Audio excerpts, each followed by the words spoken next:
Afrique fi mu nekk nii am na cartel bu nekk présidence boo xam ne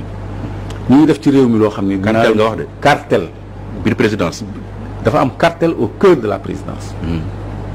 Chef de cartel bi c'est le président Macky Sall. ay milliardaires ñoo ko wër. Baba Diaw conseiller à la présidence lan lay am 3 millions ak oto. Diagna Ndiaye conseiller à la présidence milliardaire également li muy doyee salaire ak oto en a-t-il besoin. waaw justement Baara Tall ñoo dañu am xaalis avant Macky Sall di ñëw au pouvoir. ñoo ko ëpp xaalis. waaw donc dañoo jàpp si liggéey pour réew mi. attends. Je disais Baara Tall aussi. Arona Dia Youssou Ndour et cetera donc ñoom ñëpp ay capitaine d'industrie lañu ay hommes d'affaires ñu nekk au cœur de la présidence loolu musuta am Sénégal ils sont là-bas pour capter ay flux contractuels maanaam ay contrats pour séddoo ay marché te loolu dinaa ko démontrer parce que maa ngi ci ñoom guddeeg bëccëg maa ngi ciy liggéey guddeeg bëccëg ci wàllu énergie ci wàllu pétrole ci wàllu tali ay BTP ay ci wàllu yëpp ñu ngi def lu leen neex. te président yëg na loolu. moom moo ko jiite. président dara mënu ko ci réew mi parce que mu nekk renseignements généraux. loolu la ñuy wax muy souvent actualité ak xew président taxaw ne yëguma ko woon. waaw mais conseil des ministres day am semaine bu nekk. ministre des finances dina signer ay affaires. ministre du pétrole et des énergies renouvelables dina signer des énergies dina signer ay affaires ministre des mines dina signer ay contrats. mais contrat yooyu yëpp il faut que décret approuvé ko c'est lui qui approuve et c'est l'ordonnateur des dépenses moom dara mënu ko mooy nommé aux fonctions civiles et militaires même bu ko umpee carence am la mais dara wura ko lépp la war a xam kon loolu ci wàllu Petro-Tim bi toujours dafa am ay développement ci ni ñuy séddoo suñu contrat yi suñu marché yi nga xam ne ñoo wër parce que dafa am ay activités parapétrolières dafa am amont pétrolier boo xam ne ñuy wax affaire local content contenu local mais loolu buñ ci nañ ci dugg mais loolu moo gën a grave sax octroi wu licence wu. scandale la aussi. ay scandale boobu ay plusieurs scandales donc Petro-Tim dossier la boo xam ni président Macky Sall ministre Aly Ngouille Ndiaye ak Aliou Sall seen responsabilité daf ci engagé te ku ci nekk responsabilité document moo ko firndeel du ay tuuma président ñeenti décret la signé yu ko lié ak Aliou Sall Aly Ngouille Ndiaye rapport de présentation boo xam ne du dëgg la bind entreprise boo xam ne bañ koy jox marché juddoogul Aliou Sall li ko ci dugal moom moo créé Petro-Tim Sénégal ñu am acte notarié bu wane ni moom mooy unique parce que unique gestionnaire bi société anonyme uninominale kon ñooñu ay këyit ñoo firndeel seen responsabilité du dossier mooy ñu leen tuumaal sinon kon luñ fi nekk di ko waxaat waaw justement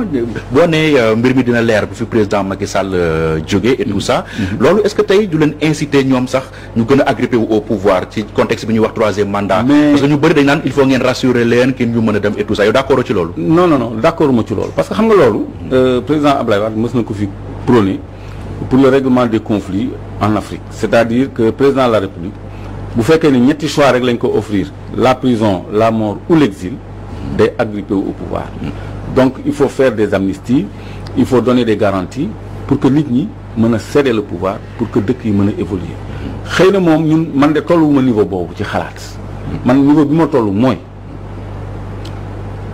rendre compte devoir de reddition ñoom bu ñu fi jógee parce que dafa am loo xam ni haute trahison la bu ñu ko defee bés bu ñu jógee ci nguur gi comme li dal président Aziz bu Mauritanie dañu war a rendre compte parce que président Aziz dañ ko téye woon gendarmerie léegi muy résidence surveillée te bokk na ci li ñu koy toppee blogu Saint-Louis ak Kayar bi nga xam ni ci anam yu lëndëm lañ ko joxee te enquête bi ñëw na ba Sénégal président Macky Sall recevoir enquêteurs yi kon moom tey jii bu fi jógee loolu day dal ci kawam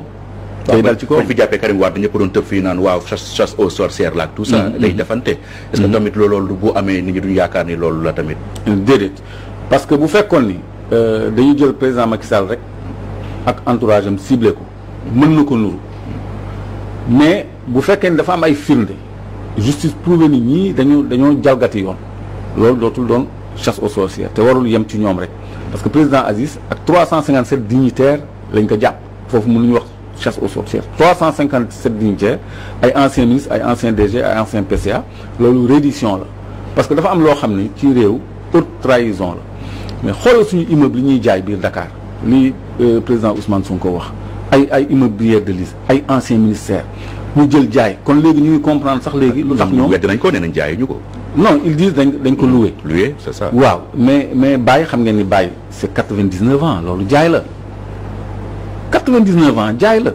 dañuy xam nga Aliou Sall bi ñu ko nee dafa jaay mairie Guédiawaye xaw ma lan daf ne dañuy loué benn xaw ma hôtel de ville xaw ma moom tamit bu ngi daggat code bi foofu di jaay mag ji di jaay biir Dakar donc ñu ngi comprendre pourquoi ñu réfectionné building administratif surfacturé ko 40 milliards ba noppi dem tabax sphère ministérielle kon pour disposer ci suuf yi nekkoon ak immeuble yi nekkoon biir Dakar nga xam ne mètre carré bi bu gën kaa yomb 1,5 million la mètre carré donc loolu moo taxoon ñoom ñu tabaxal ñu sphère ministérielle à Diamniadio pour mën a récupérer patrimoine bâti bu état boobu patrimoine bâti national la loolu c'est de la haute trahison loolu ëllëg duñ ko lijjanti ñoom waruñu yore suñu ay bien te bàyyi boo ko amee mën nga demander à titrer te ñoom seeni nit lañ koy jox ci base u intérêt lañ koy jox dëkk bi dëkk corruption la ci corruption la Sénégal di dox donc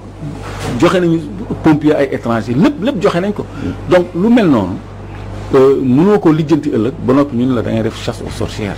parce que alalu Sénégal ngay fexe mu dellu ci loxo Sénégal parce que loolu lu yoon la du chasse aux sorcières mais reddition de compte la il faut que ñu am tradition boobu une bonne fois pour toutes. waaw Mansour Faye moom nee na du wuyu ji OFNAC même si sax après dellu si waat na di def ay leeral ne bu fekkee loi bi exigé na ko pour mu dem wuyu ji dina wuyu ji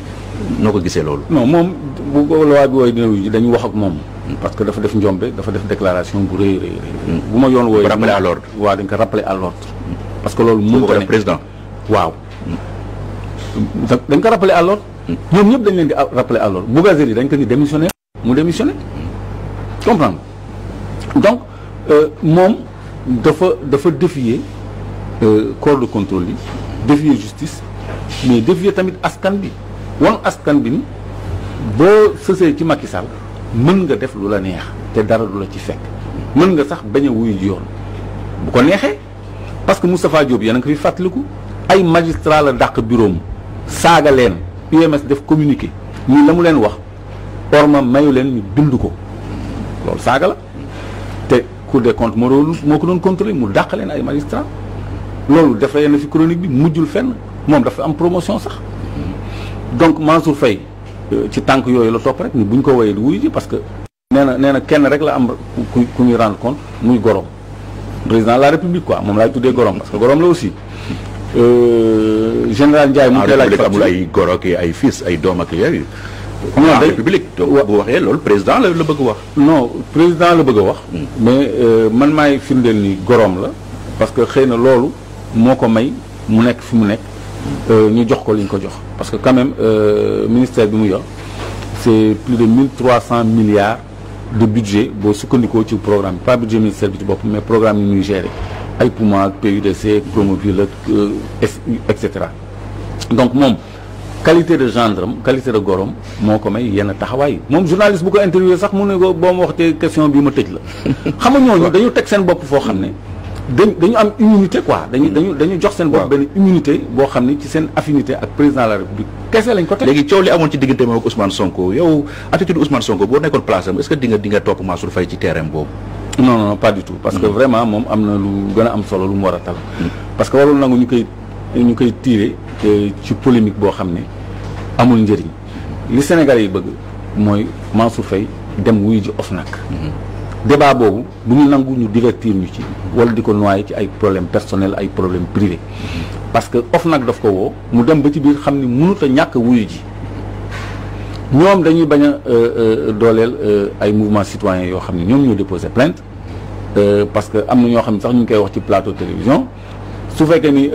ganaar gu jóg porter plainte OFNAC rek ñu woo nit loolu c'est pas sérieux mais loolu c'est subjectif nit ki kay bu fekkee ni amoo dara lu ñu lay reprocher yow demal wuyu ji rek yow ñu ngi lay laaj facture yow mënoo joxe facture te Khalifa Sall ay facture lañ ko fi jàppee woon n'est-ce pas